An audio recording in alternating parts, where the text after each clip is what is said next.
the mind tries to work out and unravel this entire life. This entire life doesn't belong to anybody. The entire life is just as it is, just this. And in this, there is this trying to sort it out, trying to find part of it which is an answer, a part of it which makes sense. But none of it makes sense, you see. It's all just absolutely alive, just as it is, in all the apparent complexity, in all the apparent appearances.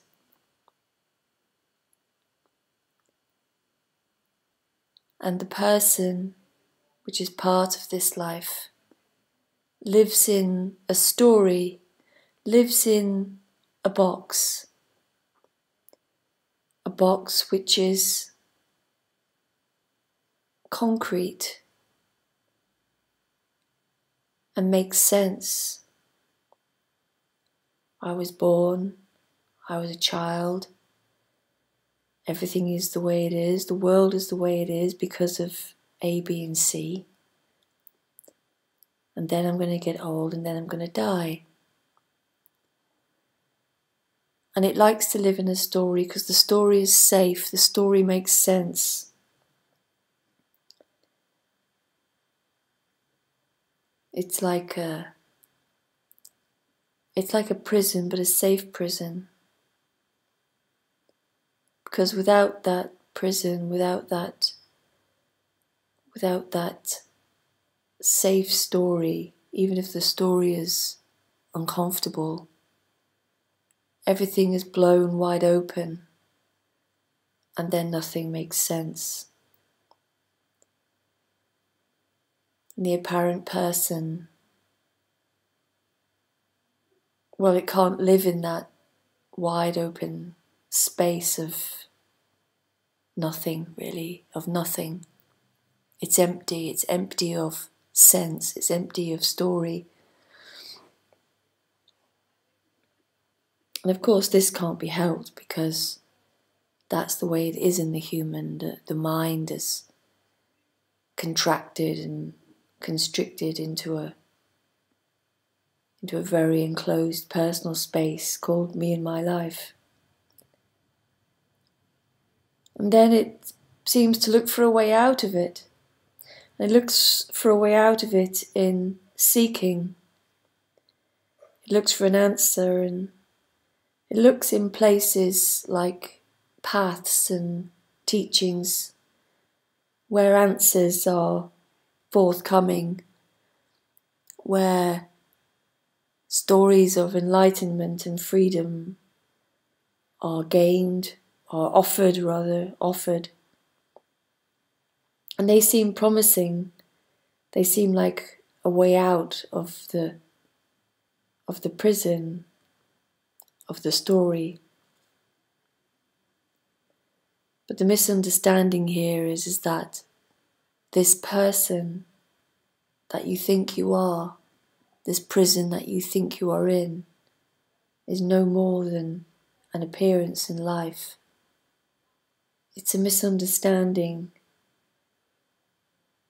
It's a misunderstanding that this story is me, that this sense of I is a me, and it's not a me at all. It's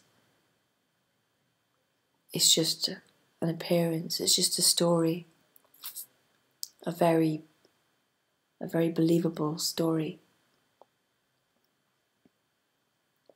So there it creates all these parameters that it exists within. And that's what it does. And that's what it does in seeking. It can only seek in confined parameters which make some sort of sense. And even in that story, the idea of enlightenment, even though that can't be seen as an image, as it were,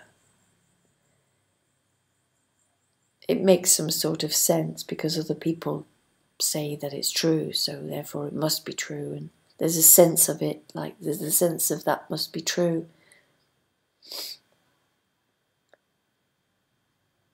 But the basis of the problem stems from the appearance that I am true.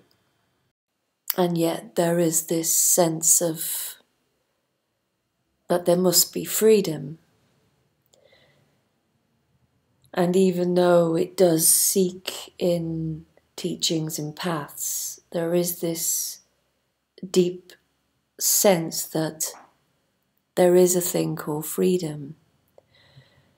But because the person lives in these parameters and in this box of stories and box of duality, as it were, because it separates everything out into separate things, what it can never see, because it is already the whole, what it can never see is that everything is freedom. And because everything is freedom without any personal part in it or personal location in that, it can never see that.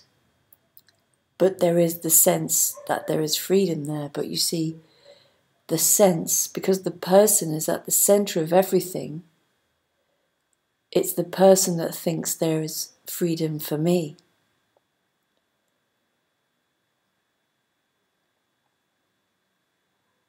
So it will never find it, because freedom is already, this is free. Not as in free for me, or I am free, but it's free of any position or anything that can pin it down. The mind can't pin it down. The mind can't work it out.